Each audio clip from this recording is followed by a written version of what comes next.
Olá a todos! Eu sou o professor Marcos Romano e este é o curso de Mecânica dos Sólidos. Esta aula é referente ao capítulo 1, Resultante e Equilíbrio de um Sistema de Forças, parte 2. Bons estudos! Como disse na última aula, esse primeiro capítulo, a maior parte dele é uma revisão, de conceitos. Então, o primeiro aqui é o princípio da transmissibilidade, um conceito já visto, e forças equivalentes. Depois a gente vai lembrar como é que funciona o produto vetorial, como é que é feito o cálculo, e também vamos passar ele em termos de componentes retangulares. Vamos lembrar do momento de uma força, em relação a um ponto, e assim rever o teorema de Varignon e também ver esse momento de uma força aí em componentes retangulares. Ok? E depois uma definição mais completa do equilíbrio de um corpo rígido. Então, bora lá. Vamos iniciar aqui pelo princípio da transmissibilidade e a equivalência de forças. O princípio da transmissibilidade, ele fala que se você tem uma força F, com uma determinada intensidade, direção, sentido e passando por uma linha de ação, e se você substituir essa força F por uma força F', também de mesma intensidade que F, mesmo sentido, mesma direção que F também, o efeito que essa nova força F' fará no corpo só será o mesmo efeito que F fazia se ela tiver também a mesma linha de ação que F tinha. Tá? Então, essas duas forças, não alterarão, elas terão o mesmo efeito no corpo se ambas tiverem a mesma linha de ação, além de intensidade, direção e sentidos iguais. Então, já que essas duas forças, F e F', elas têm o mesmo efeito sobre o corpo rígido, como a gente mostrou no último slide, nós podemos dizer que F e F' são forças equivalentes. Elas são equivalentes. Okay? Então, o que a gente tem que enxergar nisso? Que o ponto de aplicação não importa. O que importa é a linha de ação. Okay? A linha de ação que não pode ser alterada. Tá? Então aqui esse exemplo aqui, é um caminhão sendo puxado por uma força e esse mesmo caminhão sendo empurrado por uma força de igual intensidade, direção, sentido e linha de ação também igual aqui. Tá? Então dá na mesma você empurrar ou puxar o caminhão. Tá? Agora se você estivesse empurrando o caminhão aqui mais por cima, a gente estaria gerando aqui um efeito de giro também, de momento aqui nesse caminhão. É diferente. Tá? A translação iria dar a mesma coisa, porém o efeito total, no momento, seria diferente. Então basicamente, o princípio de transmissibilidade diz que as forças, para serem equivalentes, elas têm que ter a mesma linha de ação, mesma intensidade, mesmo sentido, mesma direção. Vamos agora relembrar o que é o produto vetorial de dois vetores. Temos que o produto vetorial de dois vetores, aqui, P e Q, ele é definido por um vetor V, e ele satisfaz as condições que, primeiro, a linha de ação de V tem que ser perpendicular ao plano, esse plano que contém os outros dois vetores, os vetores P e Q. Então, essa linha de ação ela pode ser dita ortogonal ao plano que contém esses outros dois vetores. A intensidade de V, o módulo dele aqui, vai ser igual ao produto dos módulos das intensidades de P e Q vezes o seno do ângulo entre eles. Tá? Então aqui no caso seno de θ. Então a gente tem a fórmula aqui da intensidade de V, que é V é igual a intensidade de P vezes a intensidade de Q vezes o seno de θ. E já o sentido de V ele é obtido através da regra da mão direita. Tá? Então nós temos aqui, como a gente está multiplicando P por Q, o primeiro vetor, que é o P, se você tiver que rotacionar ele no sentido anti-horário até ele chegar em Q, para você chegar em Q, então o sentido daqui do vetor vai ter que ser saindo aqui desse plano. Se já for o contrário, se for, por exemplo, Q vezes P aqui no caso, a intensidade seria o mesmo valor, porém o sentido seria o contrário, porque você teria que rotacionar ele no sentido horário, tá? Então o sentido horário entrando aqui no plano, né? No caso aqui, nessa perspectiva que a gente está, seria para baixo aqui, ok? Então essa basicamente é a definição, né, de produto vetorial dos vetores. A forma como a gente representa o produto vetorial aqui de dois vetores é dessa forma aqui, ó. V igual a P, e o operador aqui é um X, tá? E o Q do lado. Então tem um X aqui. Esse é o símbolo de produto vetorial. Para diferenciar do produto escalar, que é apenas um ponto, tá? A gente obtém um escalar como resultado. Aqui a gente obtém um outro vetor, né, como resultado. E algumas coisas para observar. Primeiro é que se P e Q têm ou a mesma direção, e tem ou o mesmo sentido ou sentidos diferentes, né, sentidos opostos, né, então o ângulo entre eles seria ou 0 ou 180. E tanto o seno tanto de 0 quanto 180 é igual a zero. Então, na fórmula da intensidade, a gente vê que o produto vetorial seria nulo. Tá? Outra coisa interessante de observar é que a intensidade do vetor, né, do produto vetorial, ele é igual à área do paralelogramo aqui, ó, que tem P e Q como lados, tá? Desse paralelogramo. Então, se a gente calcular a área do paralelogramo, a gente vai ter exatamente a intensidade aqui. Okay? E dá para ver que para calcular a área vai ser justamente um lado vezes o outro lado vezes o seno entre os dois ângulos aqui, entre os dois vetores, né? Seno do ângulo aqui dos dois vetores. Então vai dar a mesma área. E outra coisa que a gente tem que observar, que eu já tinha comentado, né, que o produto vetorial de Q por P, né, o contrário, vai ser igual ao produto vetorial de P por Q, porém negativo, né, o oposto, né, do P por Q. Tem um exemplo rápido, né, de cálculo de produto vetorial na página 80 do Birman na edição, que ele pede para calcular o produto vetorial de P por Q, certo? E onde P tem intensidade 6 e Q tem intensidade 4. E ambos aqui, o ângulo entre eles é de 30 graus. Então, basicamente aqui a gente tem o P no plano XZ e o Q no plano X, tá? no eixo X. Então a gente sabe aqui que a fórmula do produto vetorial produto vetorial V é P vezes Q. E aqui nós temos o produto aqui que é da intensidade de P pela intensidade de Q vezes o seno do ângulo entre eles. Okay? Então a gente vai ter aqui que V vai ser igual a 6 vezes 4 vezes seno de 30, que é meio. Que vai dar 6 vezes 4 vezes meio, vai dar 12. Então a gente sabe a intensidade de V aqui, né? E o sentido dele, qual que será?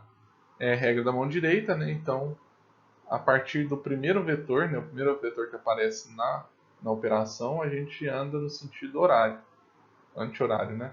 Se a gente encontrar o Q no sentido anti-horário, quer dizer que ele vai para cima, né? Vai ser positivo. Se encontrássemos o Q no sentido anti-horário, ou horário, aí a gente o vetor dele seria negativo. Mas como é positivo, então ele está aqui, nosso V. Vamos trazer agora esse conceito de produtos vetoriais para as componentes retangulares. Certo? Então aqui a gente determina produto vetorial entre dois vetores unitários, né, quaisquer, entre I, J e K. I e J eu já tinha apresentado para vocês, o I é o vetor unitário ao longo do eixo X, o J é o vetor unitário ao longo do eixo Y, e K o vetor unitário ao longo do eixo Z. Tá? Então, como todos esses vetores eles possuem intensidade unitária, né, o valor deles é 1, e eles são perpendiculares entre si, então o ângulo entre eles é 90 graus, os produtos vetoriais também terão intensidade igual a 1, né, porque o seno de 90 graus, né, é igual a 1. Então, 1 vezes 1 vezes o seno de 90 dá 1. Então, o produto vetorial de I por J será igual a K. Então, aqui a gente tem I, J. Pela regra da mão direita, a gente tem que andar aqui no sentido anti-horário, então aponta o J para cá, o vetorial que é para cá, que vai ser o K. E como é possível notar pela figura, como é possível notar por essa figura, né? Já o produto de J por I, como é o sentido horário aqui, ó, então a gente teria que enviar o vetor J para lá, ó, o produto vetorial lá para trás. Tá? Então, pela regra da mão direita, a gente faz assim e aponta para lá. A regra da mão direita faz assim, aponta para cá. Okay? Lembram lá que eu falei que dois vetores que possuem mesma direção e sentido, se a gente calcular o produto vetorial entre eles, vai dar zero? Então, se a gente calcular o produto vetorial entre o vetor e ele mesmo, vai dar zero. Então, aqui a gente tem um exemplo aqui, ó, na verdade, todas as possibilidades que a gente pode combinar os três vetores unitários, né? Então, I por I, J por J e K por K, a gente sabe que vai dar zero. Agora, I por J vai dar K e I por K vai dar menos J. Tá? Aqui já vai ser no sentido horário. Então vai ter que dar J para baixo. E aqui a gente tem J por I, que vai dar menos K, K por I, que vai dar J, K por J, que vai dar menos I, e J por K, que vai dar I. Tá? Isso aqui a gente obtém fazendo todos os cálculos, né, utilizando a regra da mão direita. E uma forma simples de a gente decorar essa matriz aqui é a gente arranjar essas letras em formato circular aqui, onde essa seta apontando aqui no sentido anti-horário, se a gente fizer o cálculo, por exemplo, de I vetorial J, tem que dar K. K vetorial I vai ter que dar J e J vetorial K vai ter que dar I. Então, se a gente andar sempre aqui no sentido anti-horário, a gente vai ter valores positivos. Agora, se a gente andar no sentido horário, vai ter valores negativos. Então, aqui, K vezes J vai dar menos I. I vezes K vai dar menos J. E J vezes I vai dar menos K. Tá? Então, produto vetorial, dá para a gente decorar melhor aí o produto vetorial de vetores unitários, utilizando essa ideia aqui. Agora, como é que a gente faz para calcular o produto vetorial entre dois vetores se a gente tem apenas as componentes retangulares deles? A gente não tem intensidade, não tem o ângulo entre eles, a gente tem as componentes retangulares, como é mostrado aqui. A gente tem dois vetores P e Q, né, e são dados aqui em termos de suas componentes retangulares. Então, nosso produto vetorial vai ser P vetorial Q, que vai ser cada uma das componentes, né, em x, y, z multiplicado por seus respectivos vetores unitários, né, i, j, k, vetorial, a mesma coisa aqui para q. Então, como é que a gente faz para calcular dessa forma? Então, é simples, né? Você faz aqui o chuveirinho, então multiplica o px pelo qx, o px pelo qy e o px pelo qz. E também i multiplicando i, j e k.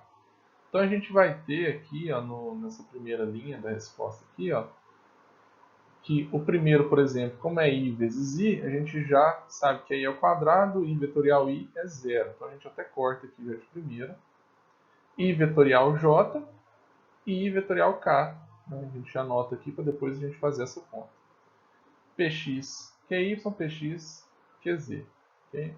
Mesma coisa acontece com os outros, né? Os outros termos, o Py, J e o Pzk. E aí a gente tem o seguinte, agora a gente tem vários aqui que a gente pôde cortar, né? J ao quadrado, K ao quadrado. Sobrou aqui três termos aqui em cima e três termos aqui embaixo. Agora a gente vai fazer aqui, né, multiplicar, fazer o produto vetorial de I por J, vai dar K, de I por K vai dar menos J, de J por I vai dar menos K, J por K vai dar I, K por I vai dar J e K por J vai dar menos I. Agora a gente põe em evidência os vetores unitários, certo? O que for negativo, a gente passa o negativo lá para o termo que está multiplicando. E no final a gente agrupa tudo aqui, tendo essa expressão aqui, um pouco menor, né, ficou mais agrupado, que é o resultado aqui do produto vetorial de P por Q em termos de suas componentes retangulares. Observe uma coisa, as componentes aqui que estão multiplicando o I não tem, são todas as que pertencem aos outros vetores, né, ao J e K. O Y pertence a J e Z pertence a K. Okay? Tudo que multiplica J são as que pertencem a I e a K, tá vendo? Que é o X e Z. E o que multiplica aqui, pertence aqui, multiplica por K, é que pertencem aos vetores X e Y, as componentes X e Y. Okay? Então a gente pode enxergar aqui que cada um desses componentes aí, né, desses produtos aqui, e a soma, né, desses produtos, vai ser uma componente aqui em cada direção aqui do nosso produto vetorial final. Então a gente vai ter o V, vai ser Vxi mais Vyj mais Vzk. Então aqui a gente tem já resumindo, né, o que é o valor de cada uma das componentes do produto vetorial, né, que é essa conta aqui. Então Vx vai ser igual a Pyqz menos Pzqy, o Vy vai ser igual a Pzqx menos Pxqz, e o Vz vai ser igual a Pxqy menos Pyqx. Okay? Uma forma melhor aqui para a gente decorar isso aqui, ó, é a gente pensar nisso como uma matriz. Então, se a gente fizer essa conta pensando como para calcular, fazer o cálculo de um determinante de uma matriz, é só a gente colocar todos esses vetores, né, as componentes dos vetores aqui ao longo das linhas, e a primeira linha seria os vetores unitários, a segunda linha seria o primeiro vetor, né, que tá sendo, vai multiplicar o segundo vetor que vai estar na terceira linha aqui. Okay? Então aqui a gente faz multiplica aqui, né, para calcular o determinante, então multiplica cruzado, repetir aqui as duas primeiras linhas, tá? Então multiplicar cruzado aqui, aqui, aqui, menos multiplicar cruzado aqui, aqui e aqui. Então seria, ó, I vezes PYQZ, então é PYQZI, que é o PYQZI, que é a componente de Vx, né? E o negativo vai ser aqui, ó, o I vai ser PZQY, menos PZQY. O J vai ser PZQX, né? Então PZQX é positivo. E o J aqui, ó, PXQZ, menos PXQZ.